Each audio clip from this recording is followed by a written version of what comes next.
लड़कपन, जवानी और बुढ़ापा, मुझे लगता है तीनों ही तब अच्छे हो जाते हैं जब तीनों लड़कपन, जवानी, बुढ़ापा भगवान से जुड़ जाएं, तब तीनों अच्छे हो जाएं। और यदि भगवान से नहीं जुड़ा तो लड़कपन भी लड़कपन खेल में खोया।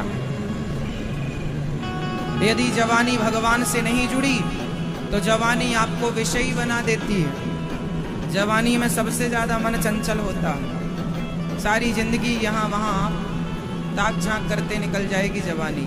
तो जवानी में यदि संयम नहीं मिला, जवानी में सही रास्ता नहीं मिला, तो जवानी आपको कुत्तों की तरह बनाएगी। जवानी आपको जैसे कुत्ता 17 जगह मुंह मारता है, ऐसे तुम्हारी जवानी।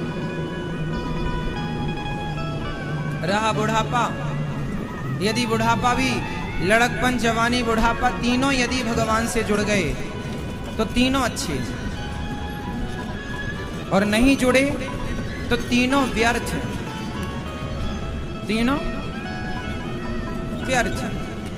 लड़कपन, जिस लड़कपन में आपने भगवान की कथाएं ना सुनी हो, जिस लड़कपन में आपने संस्कार ना पाए, सही राह ना पकड़ी लड़कपन में, तो वो लड़कपन क्या। और जिस जवानी में आपने सही राह पर ना चले हो, समाज की सेवा ना किए हो, देश की सेवा ना किए हो, किसी की भलाई शरीर से ना हुई हो, तो फिर जवानी का मतलब क्या। केवल विषयों के भोग के लिए, तो तुमसे ज्यादा तो विषय का भोग कुत्ता बिल्ली कर रहे हैं, बंदर भालू कर रहे हैं।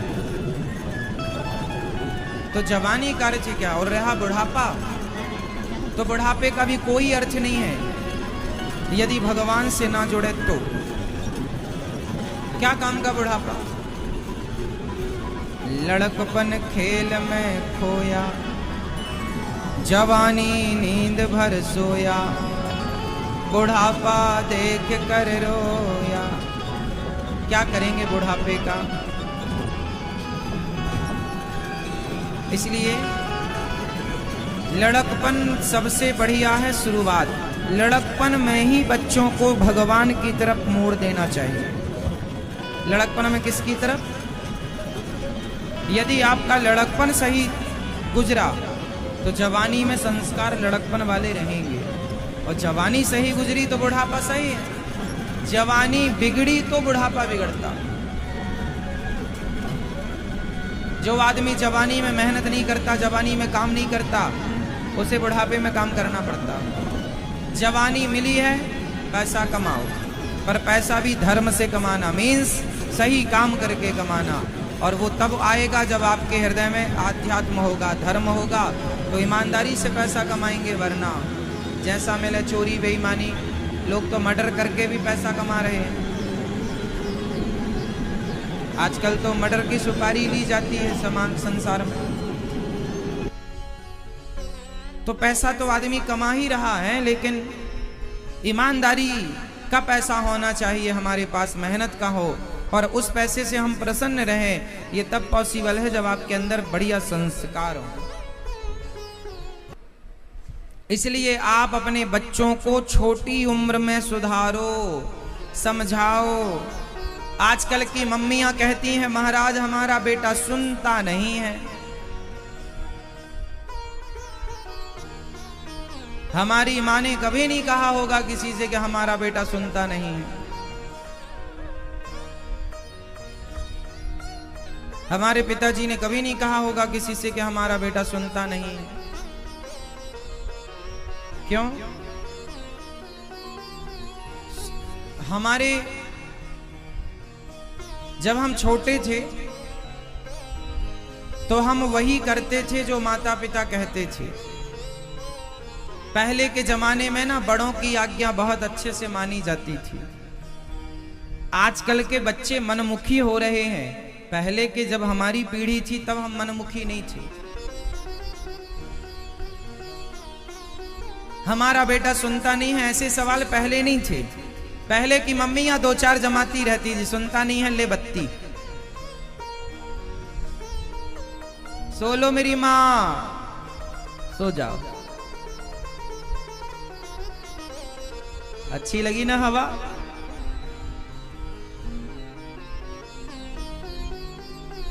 हमारा बेटा सुनता नहीं है महाराज, क्या करेंगे इसके लिए आप? बच्चों को थोड़ा सा प्यार करो। कब तक प्यार करना चाहिए बच्चों को?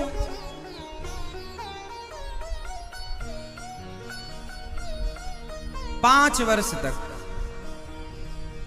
लाड़येत पंचवर्षाणि।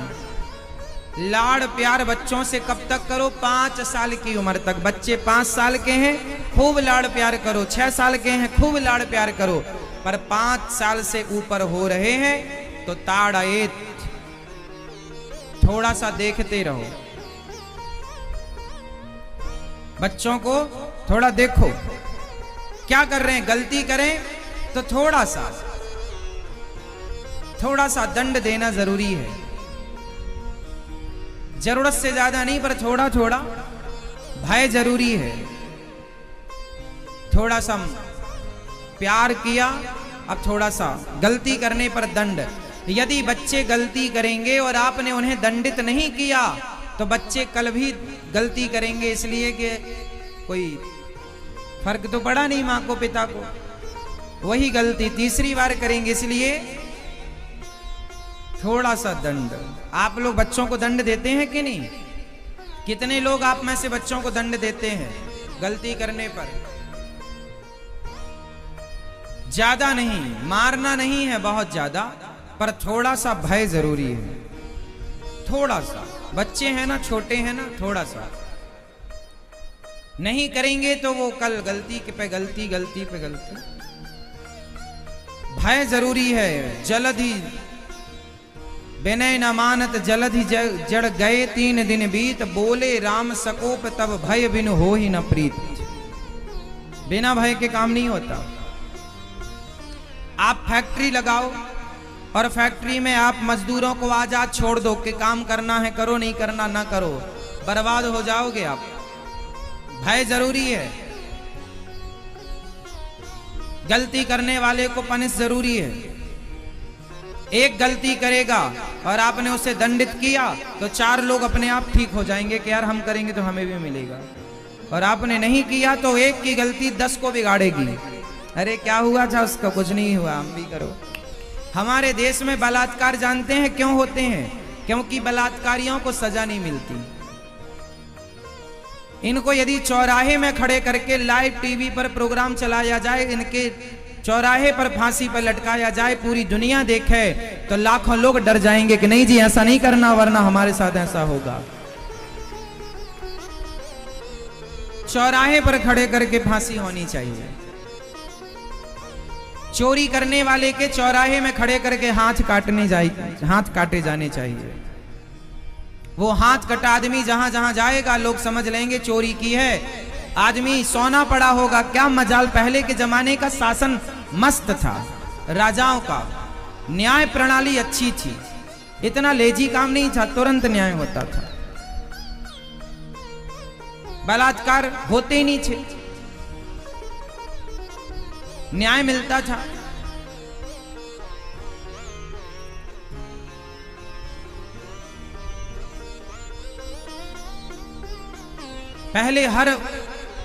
जैसे पहले के जमाने में नियम था, चोरी करने वाले के हाथ काट लिए जाते थे। चोरी करने वाले के क्या काटे जाते थे? जोर से, जोर से। और आजकल चोरी, मोबाइल चोर, चैन चोरी वाले को आप पुलिस के पास ले जाओ, पुलिस छोड़ देती है। वृंदावन में हजारों मोबाइल रोज चोरी होते हैं, हजारों मोबाइल। और भारत के पूरे देश की मैं बात करूं तो लाखों लोगों का रोज नुकसान होता। किसी की चैन चोरी हो गई, किसी का मोबाइल, किसी का पर्स चोरी हो गया। अच्छा, पुलिस को सब पता होता है कौन चोर है, पर पुलिस छोड़ देती है।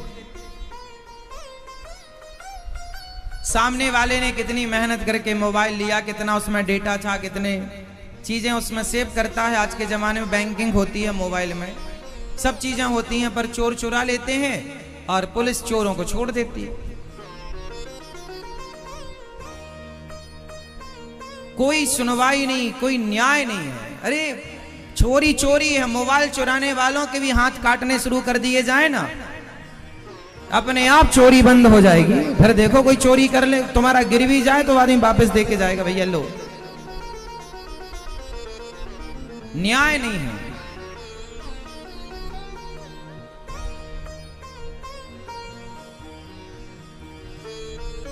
इसलिए